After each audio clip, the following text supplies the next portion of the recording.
This is another episode of the Porto Development Diaries, a series focused on training and development. We're off to Porto.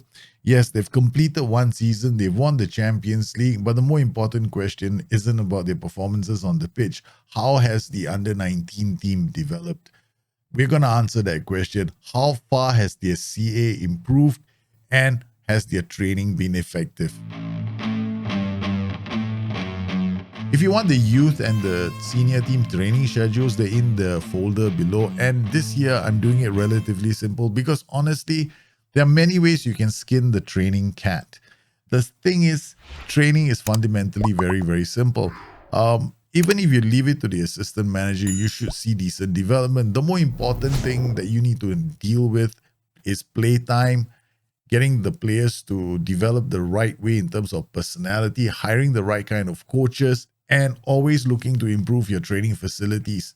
Get that right, and chances are you'll develop the players the right way. I've already done videos on how you can develop your players. You can check those videos here.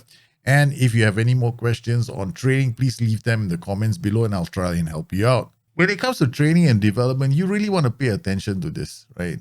As long as it's on an upward trajectory, you're doing the right job. But you don't want to get misled by something as simple as this. Like, I could come in here, do this and say, wow, my training has been fantastic in the last 2 seasons, because this is only one season, right? This is one season. But if you had it like for 2 years or 3 years, then literally everything is green. And when you come here to the training page, this whole thing will be green. All I need to do is take a screenshot of this and you start believing that my training schedules are fantastic. Now, it's easy to fall into that trap.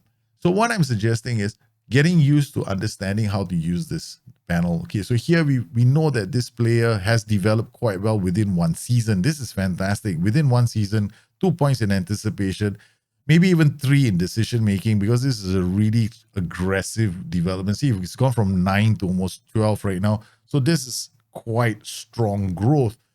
But in 6 months, even in 6 months, he developed quite strongly. So I like the development within 6 months. And if you look, even in 1 month, his off the ball has been improving, right? So this is the way I normally check to see if my training programs are doing the work I want them to. When it comes to assessing how well a squad has done, we can do it 2 ways, right? First, let's see them on the pitch and be surprised. The other way is, of course, let's see the numbers, right? Everybody wants to see the numbers. And for the purposes of this show, I'm going to share CA and PA values. Now, I'm not the type that wants to go and see CA and PA values in the game, but because we need that information to assess this, let's crack Kraken. When it comes to effective youth development, you don't want to keep every single player in the club. Right? Eventually, the weak ones, let them go. And sometimes you move them from one squad to the other. So this becomes challenging, especially when you do it effectively. Now, for the purposes of this, I've isolated a couple of players who've been in the under-19s team for at least one season. We've not included the new players that have joined because I just want to see how this group has developed. Now, this is the whole group. The CA of this group is 1207, but the PA as a group is 2129. How close did they get to their PA after one season of training? Now, after one season of training, the CA of that group improved to about 1481. That's about a 23% change in their CA. That's actually quite high. So let's try and make this simple. All youth players have a chance of reaching their maximum potential ability. What I want to do is try and get there as quickly as possible. According to the numbers that I see, in season 1, my players were at 57% of their PA. That's like half of their PA. By the end of season 2, they had hit 70% of their PA, which is quite a jump. I'm expecting them to hit their PA, or at least 90% of their PA, in 3 seasons, or maybe even in 4. So a player could start at the age of 16. By about 19 and 20, I want them at 90% of their PA. That's a lot of growth in a very short span of time. I'm going to say this and I'm going to be blunt. The training schedules you use won't make much of a difference.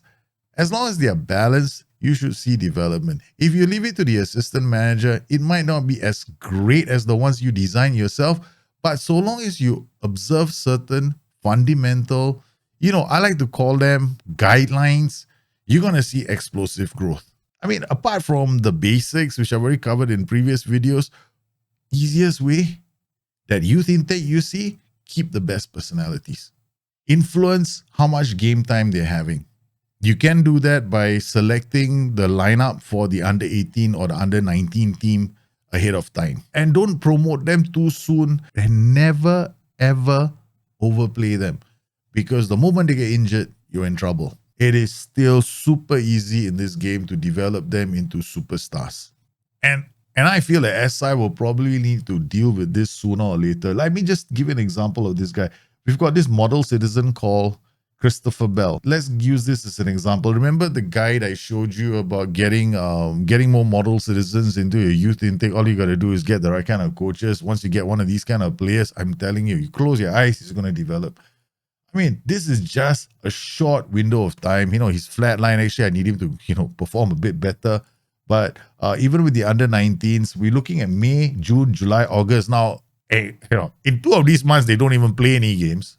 So this is the tail end of the season. So honestly, maybe they only develop working during May, late May, because by June, July, there's usually a dip in their training. But check out his performances. This is crazy. I mean, this kid is still developing. I mean, I am actually kind of impressed. So it doesn't take much effort, even within a really short period of time. If you've got the right kind of personalities, it's brain dead easy. So I've got this challenge I've given to myself with the French Cup Lons, and we're about almost done with the first season.